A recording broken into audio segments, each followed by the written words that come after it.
In today's lesson, I'm going to give you 3 basic tools that you can start using right away to start improvising over chord changes. And guess what? It has nothing to do with modes or scales. Let's get started.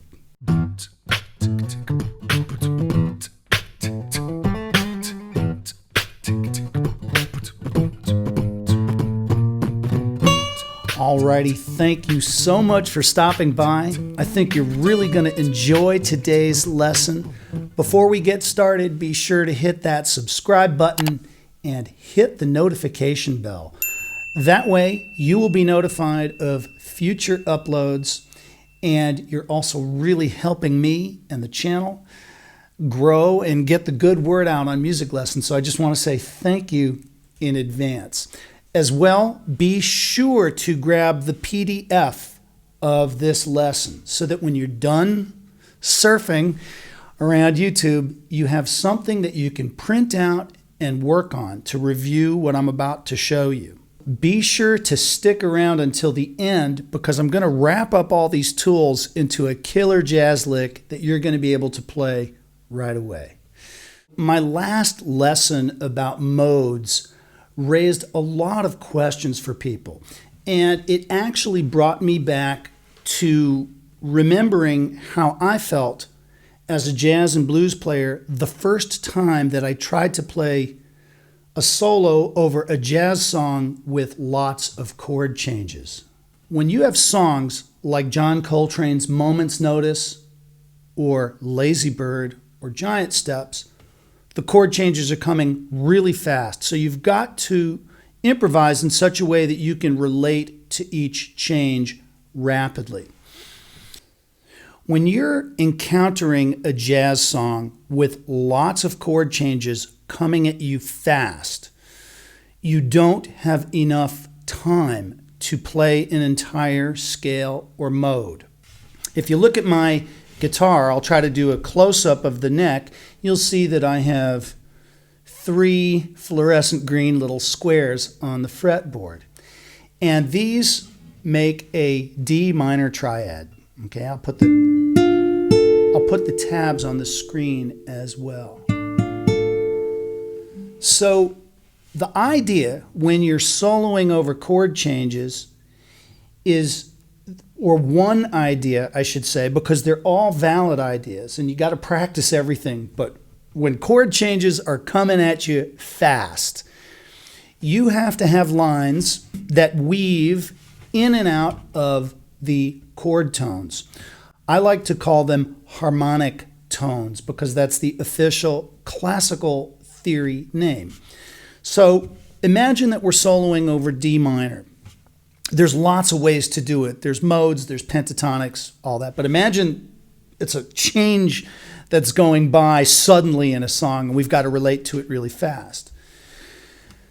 We're going to use the harmonic tones or chord tones, and all the other notes outside of it are called non-harmonic tones. Now, this may sound simple at first, but it's a vast subject.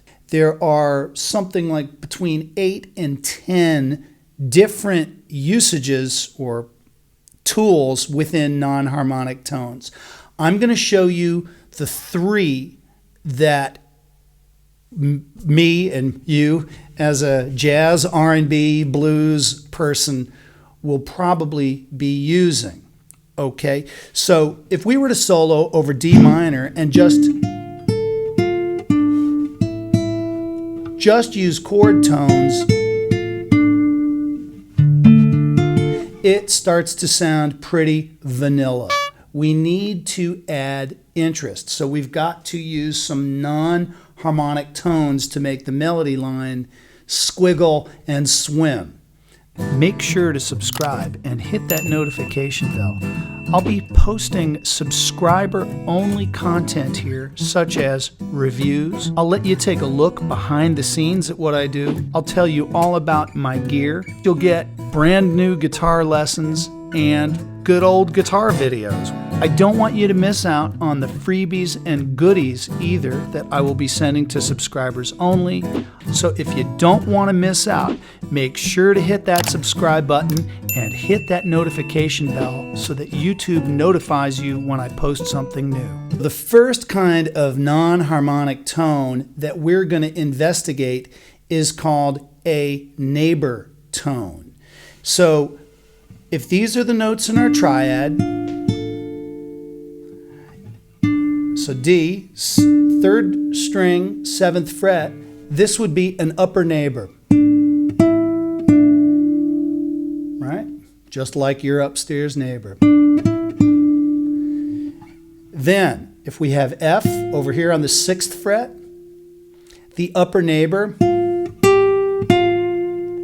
might be that. And then if we've got A over here on the 5th fret, high E string, we could have either or. So you can go chromatically, you can go 1 fret or 2 frets. You just have to use your ears. Then it's called a chromatic upper neighbor. But so watch, if we're soloing on D minor, we might have a line that goes.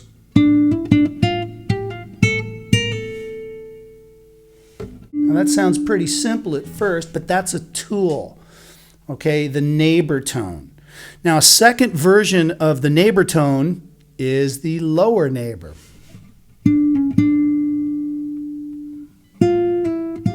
You see how I'm adding? I'm just hooking a little lower note on to these chord tones. So very common is something like,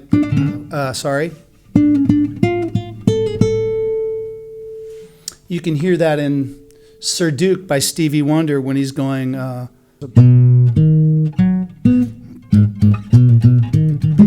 That's. The next non-harmonic tone that I want to show you is called a passing tone. Boy, what do you think you're doing? Let's say we've got D, and then we've got F. Those are the harmonic tones, so D and F. We have an E that can pass in between. Now I can hear all of you saying, oh, that looks like the Dorian mode or this scale or whatever. But try to see it in the way that I'm showing you. All of them are right. Okay? Now, if we want to go from the F to the A, we might go. And it really looks like half a scale. Okay, so let's be clear. Practicing scales is super important. But when the chord changes are being thrown at you really fast, we want to weave in and out of the chord notes or the harmonic tones. Now, you can also have double passing tones or like chromatic passing tones. So watch this. D is in the chord. E is a passing tone. F is in the chord. Now watch this. Passing tone, passing tone. So I went chromatically from A up to F. See that? These are still my chord tones, and I'm just filling in between them. It's like connect the dots. Okay, so now this third one is perhaps one of the most interesting and confusing ones. It's called changing tones.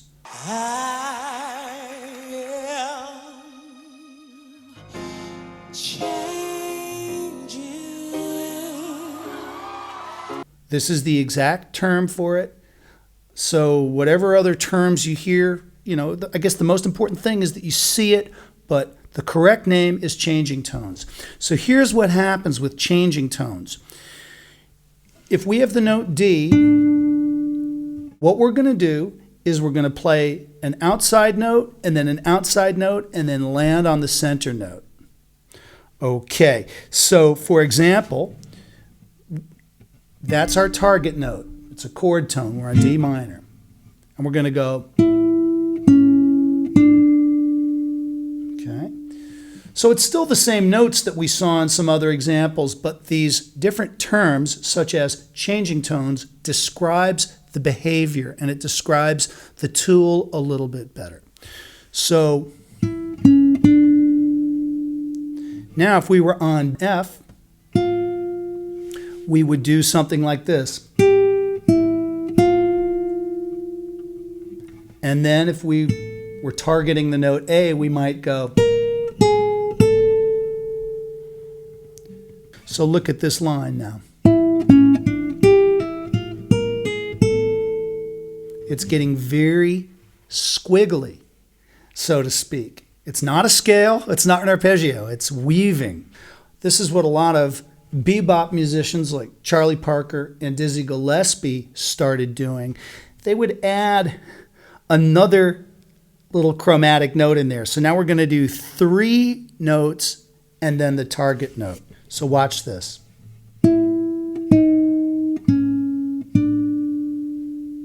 See that? Instead of just this, we're filling in another note, but that's the target. Same thing here. And then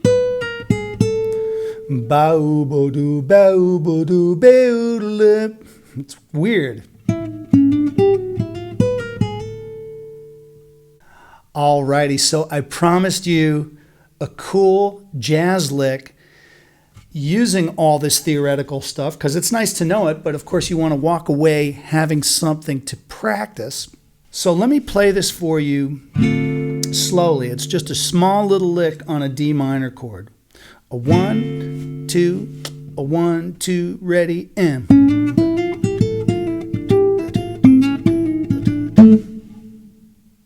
Hear that? Bow ba doo ba doo bow li bow ba doo li bow. I'm going to play it slowly for you now. And then we're going to go one note at a time, and I'll explain how this is all working. Ready? 1, check, 2, check. 1, 2, ready, and.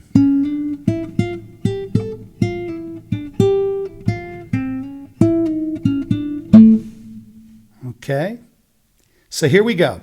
Let's look at the first note, or the first 2 notes. This C sharp here does not belong to the chord. That's called an accented lower neighbor. Passing tone on the E, chord tone on the F, passing tone on the G, chord tone on the A. Let's do that much so far. It looks kind of like a scale, I know. Okay, you with me so far? Now, F is a chord tone, E is a passing tone, D is a chord tone, or harmonic tone, I should say. Now, let's go to the next measure. Here's where it gets kind of interesting. That is a changing tone figure right there. The G to E to the F. Now watch this. That is all one big crazy changing tone thing. I didn't really show you this exactly before, but that's all just one big circle to get into the note D. And then A is a chord tone. So as you can see by this example, it vaguely looks like there's parts of it that could be a scale, vaguely looks like there's parts of it that could be a pattern, maybe a little thing that looks like part of an arpeggio, but it's none of those things exclusively. It's a squiggly jazz line. And the only way you're going to be able to properly conceive of these lines is by thinking harmonic tones and non-harmonic tones. So I'll play this line for you one more time. A 1, 2, a 1, 2, ready, and. Bap, bap, bap, ba-dum, bap, bap, bap. So can you hear how that sounds? Alrighty, well, I hope you've enjoyed this brief lesson. If you want to go deeper into this, I have a whole course called How to Solo Over 251 Chord Changes. It's available on Study with Adam, and also from adamrafferty.com. But that's not so important. Just grab the PDF, start noodling around with this, and enjoy the process. Please leave a comment below if you have any questions or comments. I really look forward to hearing from you, and I hope this sheds some light on a tricky topic for you. God bless.